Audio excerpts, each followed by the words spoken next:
when I went on maternity leave, I obviously realized that I need to speak to my daughter in Urdu for her to learn it. I'm second generation myself, and she's third generation. And if I don't speak to her in Urdu, no one else will, because obviously my husband as well, he speaks English, and my in-laws speak English, and my mum and me are basically the only ones who are really adamant about Urdu, like really, really just be adamant about it. So I was like, I need to speak to her in Urdu, and I wanted to create something that she could look back on as she grows older, to be proud of her culture, her country, her language, and yeah, that's why I decided to write it. Just something for her to look back on.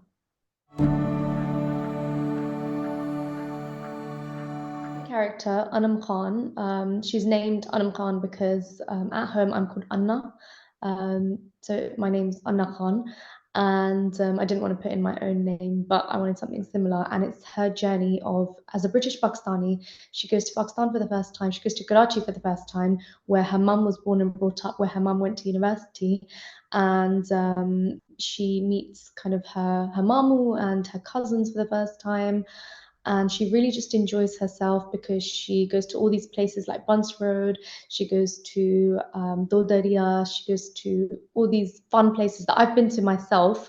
So it's all based on everywhere I've been and all my experiences growing up and visiting those areas. And she just really enjoys herself. And by the end of the book, she's like, I'm not just British, I am British Pakistani, and I'm really proud of being British Pakistani. Younger, I didn't get to go to Pakistan a lot because it's quite expensive to go, obviously, so you can't go as often. And I think I went about 2 or 3 times that I remember properly before the age of 11. And then we had an 11-year gap. And then I went as an adult, and I really enjoyed myself, that I thought, why not work here for a year? Because I've always wanted to work here and just, understand my country better. So my relationship with Pakistan has always been really positive. I think it's also to do with the fact that I know how to speak Urdu. And even though we didn't get to go to Pakistan a lot, my mum was very adamant that we should know how to speak Urdu. So she would never speak to us in English. And that makes Pakistan more fun as well when you go, because you're not just kind of like, you can't communicate with anyone. You can't communicate with your cousins, your family. When you go outside, you can't communicate with anyone if you don't know the language. So for me, it was like, I know the language. So things were a lot more fun because I understood everything and I understood what was happening around me. And then when I got to work there for a year, it was even better because I'm already very Desi and very Pakistani at heart. So moving there wasn't that big of a deal, that much of a culture shock for me. But yeah, and then I feel like an outsider here sometimes because there's a big pub culture, there's a big drinking culture, and for us that's really difficult to kind of connect to. And even after a weekend on Monday morning, all people kind of talk about is drinking and how the weekend was, and oh my God, I saw you on Friday night, and it was that kind of thing, and you just can't relate. So I don't know, it's just different. I was born and brought up here. And like I said, I haven't been to Pakistan a lot, apart from the random 1 year stint there. And I still feel very, very much more Pakistani than British, because British people are kind of like, you're never fully going to be British, because they're like, where are you actually from? So I'm like, well, I'm actually from Pakistan, and I relate to it more because a Pakistani person wouldn't ask you, where are you actually from, especially if you're talking to them in Urdu and if you're able to connect to them on that level. Whereas because of our skin color, British people are like, where are you actually from? So yeah, I've always felt a bit more Pakistani here.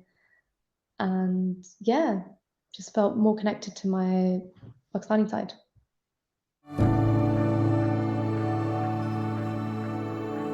As a kid, I was definitely a lot more embarrassed about speaking Urdu in public. So if my mum kind of came to pick me up from school in primary school and she said something to me in Urdu, I'd be like, speak in English, or I wouldn't say speak in English, but I'd be really like quiet and don't speak in front of my friends in Urdu, because like they're gonna be like, what is this foreign language? And it's just embarrassing. But as I've grown older, I would proudly speak Urdu anywhere, because it's a privilege to know 2 languages. As As a kid, if I had a book like this, in school, and I saw this in my school library, I think I would have felt a bit more accepted, or I would have felt a bit more comfortable in my culture and my language and my country. So for kids now, for the next generation, this book is more of a there are a lot of things to be proud of, and you should want to visit Pakistan because it has so much to offer for you. So it's more like because as a kid I was slightly uncomfortable or embarrassed. Now for other kids, it's been impacted because now I'm like, you need to be proud of it. You need to be interested in visiting it, and you need to kind of just hold that connection more so than ever, because as an adult you regret things and you realize that I should have been more in touch. So if you can help other kids tackle that, then yeah, I guess that's the point of the book.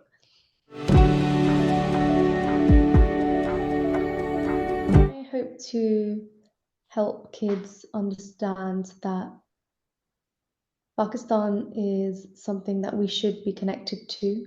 And just because you're British Pakistani doesn't mean you're not Pakistani at all. Because I've also got a lot of people being like, well, if you're Pakistani, then why do you not live in Pakistan?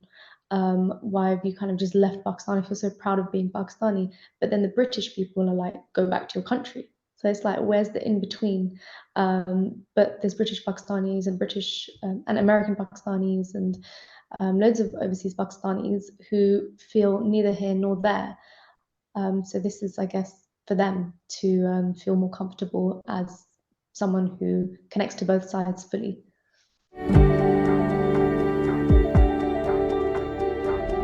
Through language, I have convinced my brain that my daughter only understands Urdu, because that makes it easier for me to speak to her in just Urdu. Even if I'll be talking in English to someone else, as soon as I turn to her, it will just be Urdu, because I'm like, she only understands, she was born only understanding Urdu in my head. So that's how I'm keeping, our culture alive through that language.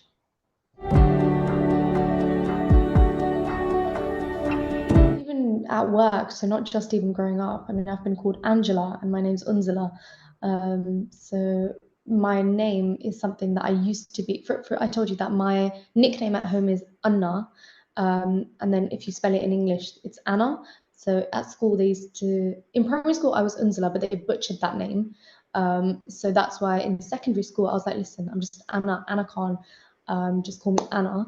And then after that, in uni, when you see all these diverse people, you're like, do you know what? You guys can pronounce my name. So I went back to Unzela, and since then I've just been Unzela. Anyone I introduce myself to, it is Unzela, because I'm like, you will pronounce it, because your name is such a big identity of you. Unzela is such a meaningful name, and at the same time, it's so foreign at the same time in a good way, because it's like, that's my identity. And obviously, in all my publications as a journalist, I'm Unzela Khan Sheikh. So it's such a strong Pakistani name. And it makes me proud to see that on publications. So the name thing, I've really gotten over it. And I'm like, you will pronounce it. I also remember at work, actually, even up to 3 years ago, before COVID, when I was in the office, I started this new job. And I said, someone was meant to email me something. So I was typing out my email, or I was spelling it out, and they were like, do you know what? Don't worry, I'll send you I'll tell you my email. You send me an email, because my name's easy. My name's Tom, or something like that. So you send me an email, then I'll email you back. And I was just like, why do you have to be so ignorant? Just have the patience to understand my name. But these are things that we're slowly getting over.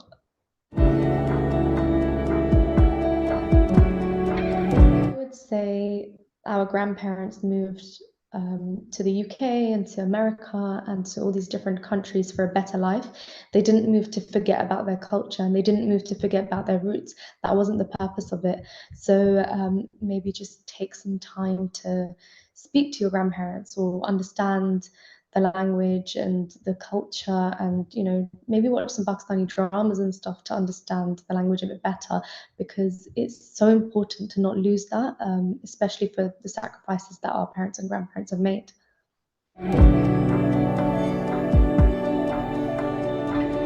the right job will literally like has your name on it. It will come to you no matter what. If you don't have the experience, if you have the experience, if you have the experience, sometimes you still don't get the job because it is all about luck and timing when it comes to jobs. So I would just say have patience, as bad as that sounds and as bad as it sounds during this time.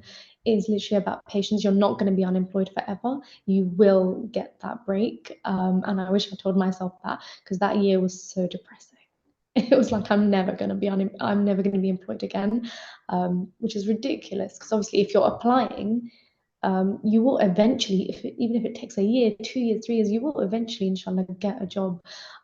So it's all about patience and right timing and having faith and sabr.